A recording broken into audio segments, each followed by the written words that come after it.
M. Joël Kadé Tumbandanga, défendeur de l'Union nationale de la presse du Congo, UNPC. Joël Kadendanga, directeur général d'Impact News, assigne l'Union nationale de la presse du Congo devant le tribunal de grande instance de Kinshasa-Gombe en annulation de la décision numéro 10/éthique/2021 de la commission de discipline et d'éthique professionnelle lui suspendant. L'éditeur d'Impact News, président suspendu de cette commission au sein de l'UNPC, estime que cette décision lui suspendant était fondée sur des éléments ignorés au premier degré d'une part et d'autre part sur des dispositions inexistantes dans le code d'éthique et de déontologie. Toujours en croire le requérant, l'assigné, outre ce qui lui est reproché, c'est au degré d'appel de la commission de discipline arroger le droit de s'autosaisir des comportements du requérant devant elle, qu'elle qualifie de manquement et le condamne sur pied de l'article 54 du statut particulier de la commission des disciplines et éthique professionnelle. Cette décision, selon la partie Joël Kadé, l'a privé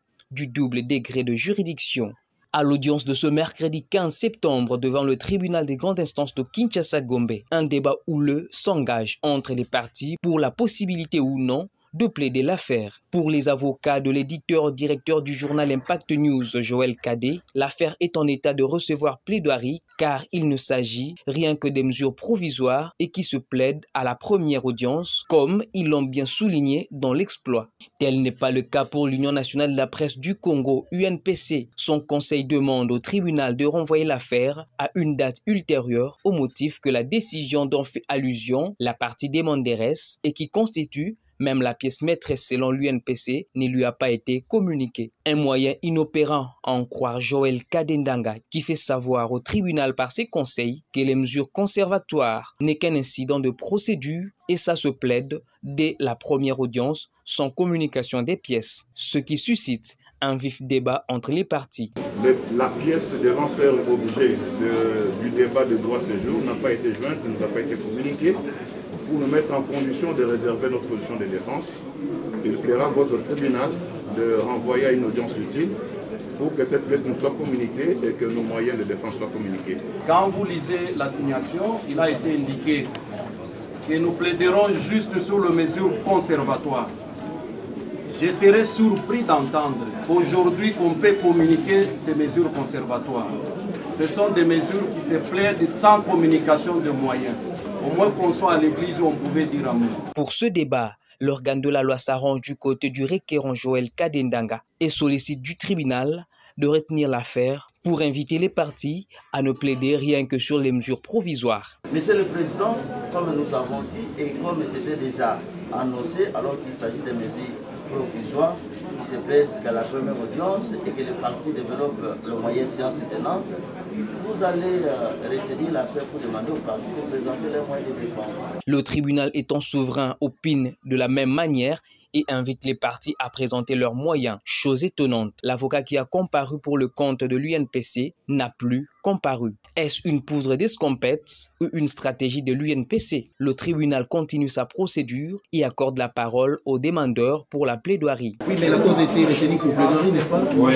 Vous avez la parole. Dans une audience à sens unique, Joël Kadendanga, par ses conseils, fait savoir au tribunal qu'étant un journaliste professionnel, il fait partie de l'UNPC, qui est une ASBL, où il a occupé la fonction du président de la commission des disciplines et d'éthique professionnelle. Une commission qui ne contient que 21 articles en son sein. Le patron d'Impact News se dit surpris de voir cette commission le suspendre à une durée de 6 mois et cela sur base des dispositions inexistantes dans le code d'éthique et de déontologie, à savoir les articles 34 et 36. Joël Kadé Tumbandanga ne demande rien d'autre que la suspension de l'exécution de cette décision rendue en date du 7 juillet 2021 en sa défaveur et sollicite du tribunal de le rétablir dans ses droits. C'est Joël Kadendanga, qui est aussi président de la commission d'éthique et déontologie, s'est vu appliquer une décision qui s'est basée sur des articles au-delà des articles qui existent dans les codes de déontologie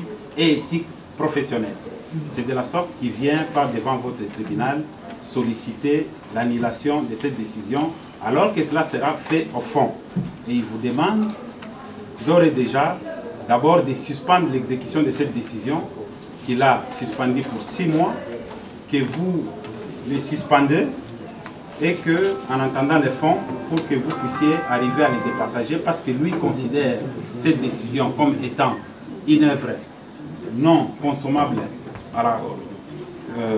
dans la vie juridique, une œuvre qui viole sa propre loi, qui n'a que 21 articles, alors que la décision qui les suspend parle de l'article 34 et 36 qui n'existent pas dans les codes de déontologie et éthique professionnelle. Le ministère public, une fois de plus, dans son avis, s'arrange du côté du requérant. Le directeur du journal Impact News et sollicite du tribunal de faire droit à sa demande. En ce qui nous concerne, la partie